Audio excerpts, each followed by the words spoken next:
সুপ্রিয় ভিউয়ার, বসন্তপুর মাঠের 11 নম্বর সামের ফাইনাল দৌড়। এখানে অংশগ্রহণ করেছে পুতুল দেওয়ান, শেরে নূর এবং আরিয়ান বাংলা।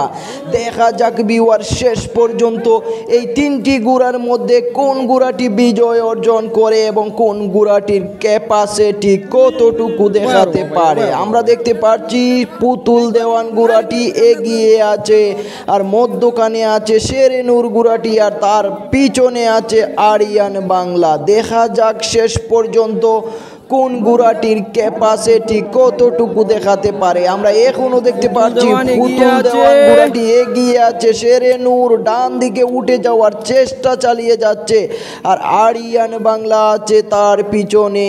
এখনো আমরা দেখতে পাচ্ছি বাম দিকে মাথা বাড়ানো আছে পুতুল দেওয়ান ঘোড়াটি, আর আরিয়ান বাংলা আছে ডান দিকে। দেখা যাক শেষ পর্যন্ত কি হয়। হাড্ডাহাড্ডি একটি প্রতিযোগিতা হচ্ছে পুতুল দেওয়ান এবং শেরে নূরের মধ্যে। দেখা যাক শেষ পর্যন্ত কি হয় এবং কোন ঘোড়াটি বিজয় অর্জন করতে পারে। আরিয়ান বাংলা ঘোড়াটি অনেকটাই পিছনে পড়ে গেল।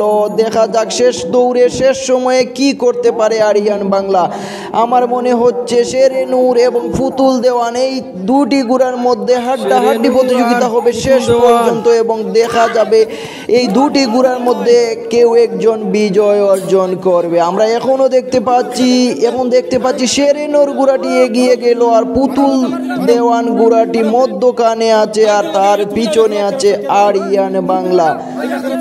শেরে নূর ঘোড়াটি অনেকটাই এগিয়ে গিয়েছে, মধ্যখানে আছে পুতুল দেওয়ান। দেখা যাক শেরে নূর শেষ পর্যন্ত চলে আসতে পারে কিনা এবং বিজয় অর্জন করতে পারে কিনা। আমার মনে হচ্ছে পুতুল দেওয়ান এবং শেরে নূরের মধ্যে হাড্ডাহাড্ডি একটি প্রতিযোগিতা হবে।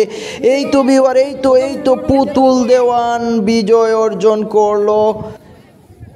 জানি না কমিটির সিদ্ধান্ত কি। শেরে নূর ফার্স্ট আর পুতুল দেওয়ান সেকেন্ড।